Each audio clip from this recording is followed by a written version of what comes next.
How is it going, guys? Drew Peacock here, back with another video, and today is another day we're trying to make the Mustang just a little bit faster. And today, with the help of BMR suspension, we might just do that. We got some big boxes, some cool parts to install, and there is a welder here, which means nothing good is gonna come from me welding.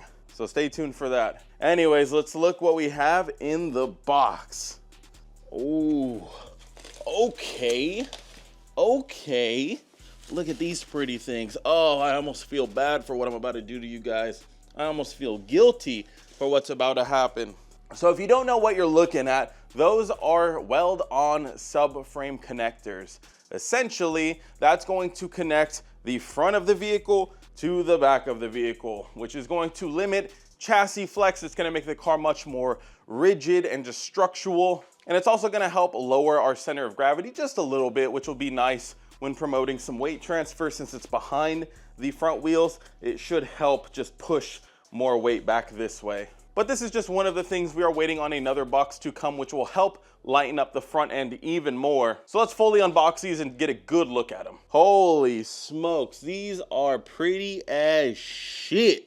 I feel guilty for what I'm about to do to you guys. You guys are about to see some of the worst welds ever. I'm joking. I'm not the worst ever, and this seems like I'll have good room and good contact. I should be okay welding this. So like I already quickly mentioned, these are just gonna help stiffen up the whole chassis. Mustangs, they're not the most well-built cars ever, so there's a lot of flex that occurs in the body, and especially on higher horsepower applications, or if you're just driving your car really hard, you're gonna get a lot of creaks here and there, and these are gonna stop that. So essentially, if I'm putting all the power down, instead of the car picking up one way and putting more wheel on one side, it should in theory help just transfer all of that weight to the rear, and it's not gonna like twist the chassis nearly as bad. And they're gonna also protect my pinch welds and just everything underneath the vehicle. And they're super low profile and super high quality metal. I mean, this is a beautiful powder coat on them. It sucks that I gotta like sand off where I have to go ahead and weld them, but it's gonna be worth it in the long run. So now I'm gonna do some research about welding, get some pointers, and we will get started. I have to also finish jacking up the vehicle. We need the vehicle to be supported under its own weight. Luckily, I have a solid rear axle, so just jacking that up kind of helps. But the vehicle has to be up in the air under its own weight and probably as level as possible. We don't want to weld on something where the chassis is already flexed. So let's get started. All right, I ground down the edges. I might do a little bit more in a bit, but this should be plenty for us to just get some good contact. I'm gonna go test fit it underneath the car. Eric's on his way. He's gonna give me a helping hand because this will take probably 2 people. And then we will start tacking up one of them, and hopefully everything from there is smooth sailing. Okay, so I have a bottle jack supporting it, but essentially that's how it's gonna look. You could see where the welding points are. Hopefully my camera is in focus and in frame, but you could see where we need to weld. So I'm gonna mark up where it's gonna be welded, and then I'm gonna start grinding off the body side so we get good penetration. The passenger side definitely seems like it's gonna be easier because the driver's side has a bunch of fuel lines, and since I'm running an aftermarket fuel system, they're pretty big. So I'm gonna have to do some finessing to make that side fit for sure. All right, boys, a lot of progress has been made. I am charred up all over, like I have holes all in my shirt because welding on your back sucks ass, and not the good kind. But let me show you guys, we got one side done. I'm gonna clean it up later with an angle grinder and stuff. I'm not a professional welder. There are some areas where I'm pretty proud of, and then there's a lot of areas where I'm like, it's structural, it'll do. No one's ever gonna see it. And like I said, I will go back through it with an angle grinder, smooth it all out, and then we're gonna paint it, and it's gonna look great. But if you guys look underneath, we have the passenger side fully installed. The driver's side is tack welded, but take a look. So we got her in, like I said, not the prettiest of welds in some areas. We're gonna clean it all up, but we do have it welded in now. This one in particular, we had to use a little bit of a shim. We didn't want to force it up and have some preload on it, so we used a bit of a shim and made sure that this thing is hugging it real nice and tight. And then we welded it. That's why it looks like there's like 2 welds in some areas. But going over to the front, you can see there's a decent little patch right there that's pretty solid, and then more just, you know, structural welds. We're just gonna call them structural. They're not ugly, they're structural. But what I'll do now is set up the camera so you guys can watch me weld this side in I'm not going to show the whole thing. I'm going to be under there for a good 30 minutes, probably just working slowly. We do have fuel lines to work around, so I want to make sure that we are not in the way of any of those.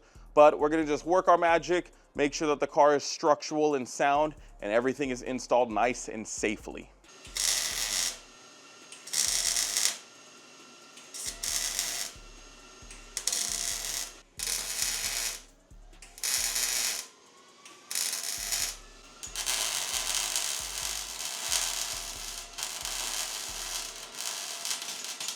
All right, driver's side is done. And these, in my opinion, came out a lot better. I'm happier with these. Same story up front. Came out, okay, that one's a little questionable, but you know, structural welds, like we were saying before, structural welds, fellas. But yeah, I like them. I think they're a lot nicer. This one back here, I mean, this plate alone just looks great. So, yeah, not bad for my first time welding something of this caliber. Like, this is a lot of stuff, a lot of welding, and I'm in the worst position possible, on my back, struggling. So my neck is killing me. I'm gonna try to grind down the welds really quick and just clean it up, and then we'll paint it, and we are done. All right, guys, we're officially done. I grinded down any ugly weld as best I could and sprayed everything black. So to prevent rust, it's actually bed liner, which will probably be the best thing for this. But paint will do as well. But now everything is welded in. It was a pain in the butt, but it is doable if you have a MIG or know someone that has a MIG. But I do not recommend this experience. I recommend getting the product. Use discount code Peacock7, but I do not recommend doing it yourself. It is kind of hard. Hard isn't even the correct word. Tiring. Like, you are under the car, your neck is sore, you're getting metal, molten metal all over you. It is not very fun. So it's not like installing wheel spacers, guys. This is some real car guy shit. All right, guys, about a week or so has passed since I finished the chassis bracing on the Mustang, and the other BMR part is here, and this is going to help us a lot. Just promote weight transfer. We're gonna loosen up the weight up front, so we got some good weight reduction, and it's just gonna be a lot prettier underneath the car. This is BMR's tubular radiator support. Now, this is the one with no sway bar attachment points, because I don't run a front sway bar, hashtag drag car. But essentially the OEM one is big, bulky, way too heavy, and this is all we need. So it's a really easy install. I gotta go under there. I'll pull out the OEM one and I'll show you guys what you guys gotta do that. And I also have a scale so we could weigh the two pieces and see just how much weight we're saving with this piece. Now, like I said, this one in particular is good for straight line people, drag racers, roll racers, stuff like that. But they do have one with sway bar attachment. So if you're more of a road course or canyon guy in your Mustang, or it's a street car and you just want to keep the factory sway bar as well, they have that option as well. It'll lighten up your front end still, and you'll have a stronger radiator support. So let's get this one tossed in. Now, if you're going from a completely OEM setup to this, you're gonna save a lot more weight than me. I already removed my factory sway bar. I don't even know if I still have it, honestly. I don't even remember what I did with it. But that alone is gonna save you weight. Let's see, just out of the two hardware pieces, which one is heavier. All right, so crawl under your Mustang and take a look. I believe it's this big John right here, which is massive, like absolutely chunky monkey shit. I gotta remove this piece, which I have ghetto-ly rigged up, but it looks like my ghetto mods will work with my new tubular one, since I just use zip ties anyways. So let me get this off really quick. Okay, with the cover off, you could see the factory radiator support, which again is massive. Here's where your sway bar would be attached. Mine is already disconnected, so if you have the one that removes it, that is gonna be your first step. But since we already have that, I don't have to take care of that. We just have a couple bolts tucked up there on both sides. So I'm gonna zap these off, and then hopefully it's that simple and it just comes right down. Okay, so it is literally that simple. It is 4 bolts unless you have your sway bar attached. We have to transfer over the rubber bushings, and just make sure you disconnect your, what I'm assuming were brake lines, because you don't want to bend them as you pull it out. But this literally might be one of the easiest installs I've ever done. Let's go ahead and weigh the two though and see which one is actually lighter. So let's start with the BMR one. I'm just gonna gently rest it on here, and I saw it flash to 5 pounds, 4.4. It's so light it barely registers on my scale, but the highest I'm seeing is 5 pounds. 5 pounds. Okay, let's go ahead and assume this is 5 pounds. Now let's see this fucking tank. I don't even know if I'm gonna be able to balance this. Okay, I'm not putting any foot. It is 17.2 pounds. And it almost broke my scale. So not including the sway bar, we are saving 12 pounds off of the front of this vehicle, which doesn't seem like a lot, but keep in mind, the sway bar, I'll look it up, is probably an additional 10 to 12 pounds, if not more. And another thing you guys have to keep in mind is just the law of physics and torque. Let me explain really quick. This is gonna get really nerdy, but this makes it all the more worth it. Do you know why we use longer breaker bars or torque wrenches for, bigger torque applications? It's because it offsets your input from the bolt, therefore amplifying the leverage. If you think of areas of the car as different torque wrenches, a part that we're removing from maybe right here wouldn't make that big of a difference because there's not much torque on it. It's not sticking out that far.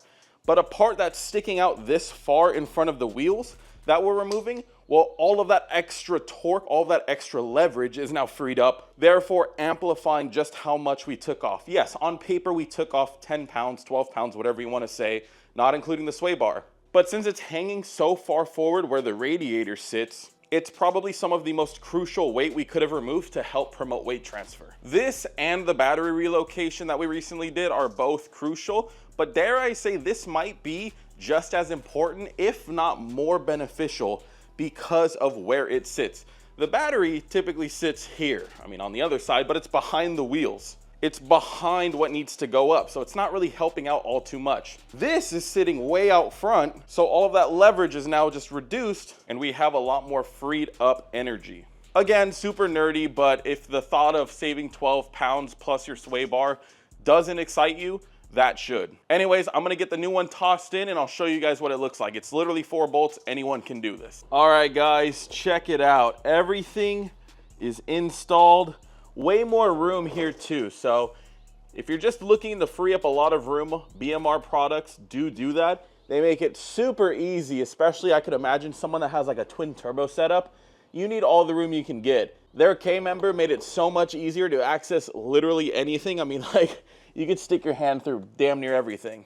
But that being said, the tubular radiator support is in. She ain't going anywhere. I could use it as a pull-up bar if I really wanted to. I also took this time to make a thicker ground cable that ties up here. Can never have too many grounds. That's really nice. And then I just wiped everything down really quick just to make sure it stays looking really pretty under here because BMR products look real nice. So far we have the BMR radiator support, the BMR K member, the BMR subframe connectors going to the rear. Next up, I want to get the BMR A-arms, which will just help lighten up the front end even more.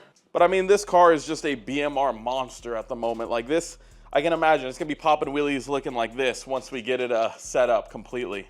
I'm gonna install my little belly pan really quick, and if I finish up what I'm doing with the Supra tonight, we'll take the car out and we'll see just if we can feel a little bit of a difference with both things we've installed. Anyways, until then, I'll see you tonight. Oh, and of course, if you guys are looking for anything BMR related, use discount code PEACOCK7. Don't forget to use that. Save you a little bit of money.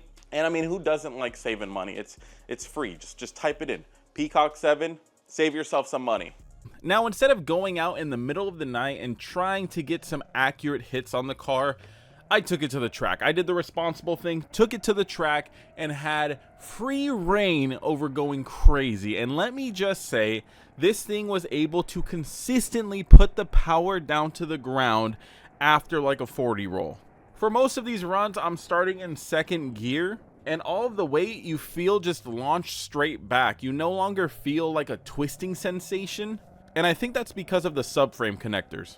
Now, if you're expecting massive changes by just 1 or 2 of these pieces, I don't know if you'll notice it, but every piece works like a puzzle. The more you add to it, the more it all starts to come together.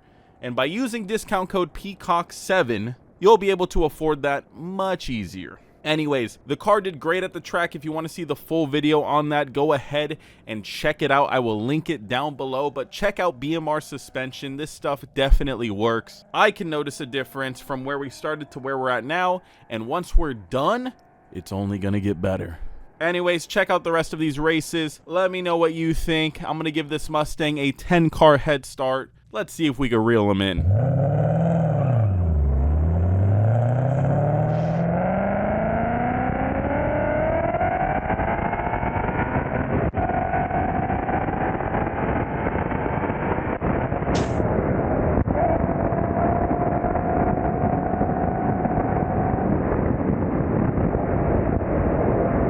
Thank you, BMR, for sending out this stuff, and I can't wait to see you guys in the next video. Peace.